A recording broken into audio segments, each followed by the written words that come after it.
تاریخ کے 5 ناکارہ ترین جہاز جو بنے کباڑ خانے کے لیے تھے۔ یہ تو سبھی جانتے ہیں کہ رائٹ برادرز تاریخ کے سب سے معروف ہوائی جہاز ڈیزائنرز تھے، لیکن اس کے باوجود کامیاب ہونے سے پہلے وہ متعدد بار ناکام ہو گئے تھے۔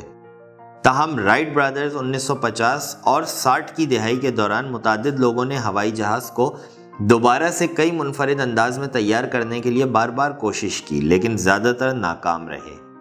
آئیے آج کی ویڈیو میں ہم ہوائی جہاز کی تاریخ کی سب سے بڑی ناکامیوں کو دیکھتے ہیں، لیکن اس سے پہلے مزید معلومات اور تفریح سے بھرپور ویڈیوز دیکھتے رہنے کے لیے بیل کا بٹن دبائیں اور ہمارے یوٹیوب چینل کو سبسکرائب کر دیں۔ دا فشر P-75 ایگل۔ یہ طیارہ جب تخلیق کیا جا رہا تھا اس وقت لوگوں کو اس سے بہت سی امیدیں وابستہ تھیں۔ یہ طیارہ فتح کی علامت کے طور پر تیار کیا گیا تھا۔ اس طیارے کے نام میں موجود 75 نمبر جنگ کے عظیم فرانسیسی ہتھیار 75 mm کی بندوق سے لیا گیا تھا۔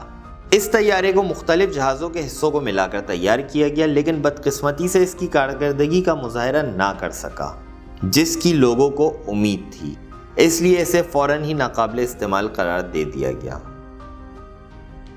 دا ڈاگلس D-710۔ اس طیارے کے استعمال کے دوران 55 حادثات کے نتیجے میں متعدد اموات ہوئیں۔ یہ اب تک بنائے گئے بدترین طیاروں میں سے ایک ہے۔ اس طیارے میں مسئلہ یہ تھا کہ اس کے دروازے باہر کی جانب کھلتے تھے، نہ کہ اندر کی جانب، جس کی وجہ سے انہیں مناسب انداز میں بند کرنا مشکل ہوتا تھا۔ 1972 میں ایک اڑان کے دوران دروازہ کھلا اور یہی واقعہ 1974 میں دوبارہ پیش آیا۔ 1979 میں ٹیک آف کے دوران ایک ونگ اس طیارے سے گر گیا۔ اس طیارے کو محفوظ تر بنانے کے لیے بہت ساری تبدیلیاں بھی کی گئیں۔ دا بیل FM-1 ایئرکوڈا۔ یہ طیارہ 1937 میں متعارف کروایا گیا اور اس وقت اس جہاز کے جدید ڈیزائن اور خصوصیات کی وجہ سے اس طیارے سے بہت سی امیدیں وابستہ کر لی گئی تھیں۔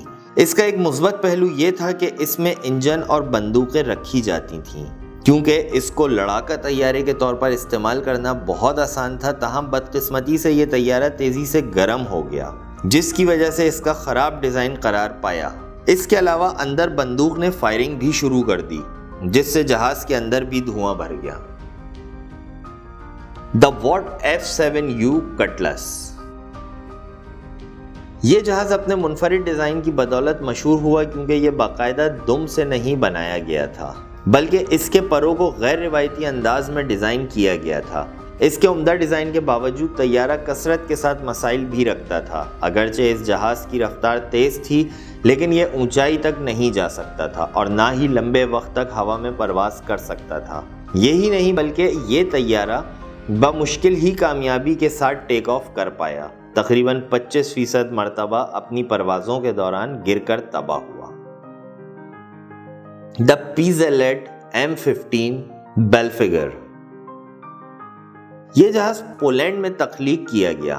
یہ سب سے پہلا بائی پلین یعنی 2 جوڑی پروں والا طیارہ تھا۔ یہ طیارہ 1972 میں تخلیق کیا گیا تھا اور ابتدائی طور پر اسے فصلوں پر اسپرے وغیرہ کے لیے بنایا گیا تھا۔ طیارہ جیٹ پاور سے بنایا گیا تھا، جو کسی کے اندازے سے کہیں زیادہ مہنگا نکلا تھا۔ امید ہے آج کی ویڈیو ضرور آپ کی معلومات میں اضافے کا سبب بنی ہوگی۔ جلد ہی ہم مزید نئی معلوماتی اور دلچسپ ویڈیوز کے ساتھ حاضر ہوں گے۔ دیکھتے رہیں ہماری web.com۔